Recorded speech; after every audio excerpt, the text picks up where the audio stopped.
à 11.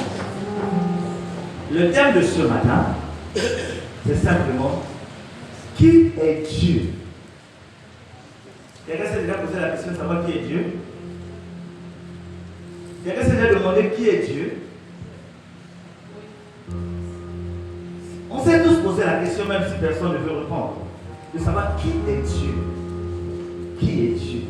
Il y a des débats qui se font sur la télévision, dans les réseaux sociaux, partout, parce que les gens veulent connaître qui est Dieu. Oh, tu adores un Dieu que tu ne connais pas.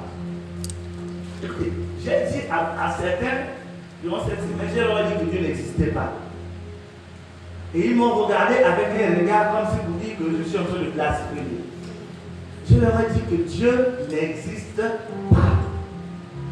Parce que si on dit Dieu existe, dites-moi depuis quand il a existé. Qui l'a créé? Parce que tout ce qui existe a été créé. Dieu n'existe pas. Quand Moïse pose la question, qui es-tu? Il dit je suis. Celui qui est, c'est pas celui qui existe. Celui qui existe, c'est celui qui a un commencement, il y a une fin. Dieu n'a ni commencement, ni fin. Quand les disciples de Paul sont allés poser la question à Jésus, mais plutôt de Jean-Baptiste, es-tu le Messie? Il a dit, allez dire que les morts voient, les sourds entendent, les paralytiques marchent. Allez, plutôt les morts se ressuscitent. Pourquoi? Parce que je n'ai ni commencement, ni fin. Aucun mot, aucune intelligence ne peut me déterminer.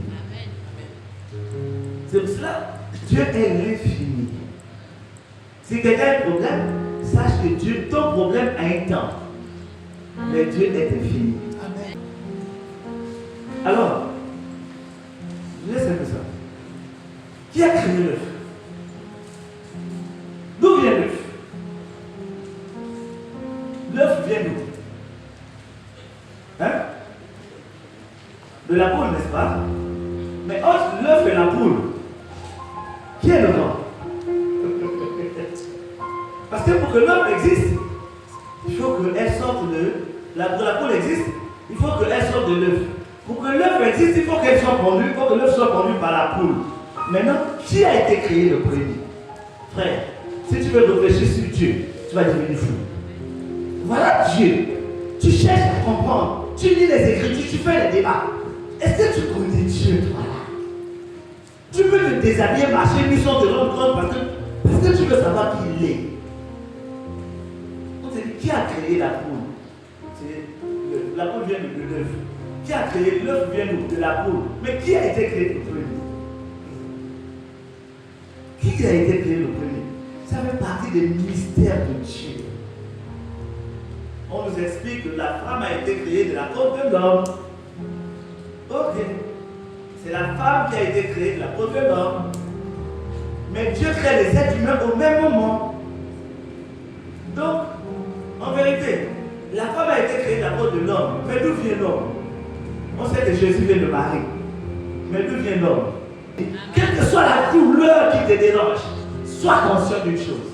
Ça a une fin. Ça ne durera pas éternellement. Non. Parce qu'il n'y a que Dieu qui dure et éternel. Il n'y a que l'homme créé par Dieu qui dure et éternel. Il dit faisons l'homme à notre image, selon notre descendance. L'homme là, ce n'est pas le vêtement que tu as. L'homme là, ce n'est pas la chair. L'homme là, il est immortel. On l'appelle esprit. Ce matin, j'ai vu des gens très bien habillés, des gens très hauts. Mais j'ai vu 3 personnes sur chacun. La première personne, c'est l'homme. Alléluia. La deuxième personne, c'est le sumus. Ça veut dire que la terre. Et la troisième personne, c'est le vêtement. Qui a plus de valeur. Nous changeons les vêtements tous les jours parce qu'on estime que chaque vêtement, c'est juste pour couvrir notre corps. Mais le corps, nous sommes c'est pour couvrir, c'est le vêtement de l'esprit. Et l'esprit, son vêtement, c'est la gloire de Dieu. Est-ce que j'ai quelqu'un ce matin? Amen. Maintenant, comprenez qui est Dieu. Et nous allons apprendre à connaître qui est Dieu pour chacun d'entre nous. Parce que Dieu n'est pas le même pour moi que pour toi. Dieu n'est pas le même pour moi que pour celui qui est en face de toi. Dieu est différent.